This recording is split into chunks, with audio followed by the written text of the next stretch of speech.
High, কেমন আছেন? ভাবলাম বৃষ্টির দিন কোনো কাজ নাই, একটা ভিডিও বানাই।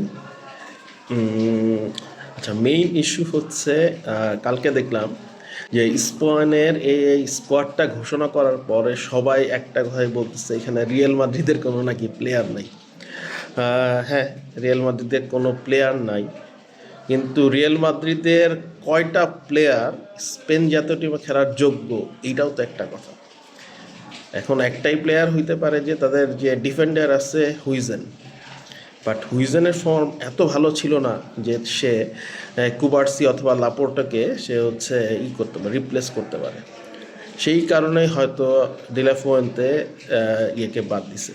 আর দেখেন, রিয়াল মাদ্রিদের কিন্তু সব প্লেয়ার যারা ভালো ভালো আছে তারা কিন্তু অন্যান্য সব দেশে কিন্তু খেলতেছে। দেখেন, ভিনিসিয়াস, এমবাপ্পে, বেলিংহাম, তারা কিন্তু কেউ কোনো দিন বাদ পড়তেছে না। হ্যাঁ, তারা কিন্তু যেই টিমের প্লেয়ার সেই টিমেই খেলতেছে।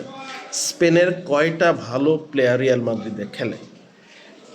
স্পেনের কোনো মিডফিল্ডার রিয়াল মাদ্রিদে খেলে না, কোনো অ্যাটাকার ইয়েতে খেলে না, কোনো গোলকিপার রিয়াল মাদ্রিদে খেলে না। তাহলে রিয়াল মাদ্রিদের প্লেয়ার কীভাবে স্পেন জাতীয় দলে চান্স পাবে?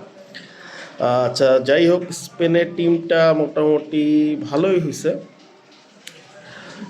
আর ওদের যে প্লেয়ার আছে সেই হিসেবে একটা টিপিক্যাল নাম্বার 9 নাই, এখন হচ্ছে পুরো স্পেন টিমেই নাই।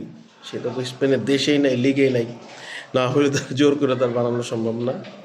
আদারওয়াইজ স্কোয়াড মোটামুটি ভালো, বাকিটা দেখা যাক বড় ম্যাচে কী পারফরমেন্স করে। এমনি তো কাগজে কলমে তো one of the favourite. Bye bye.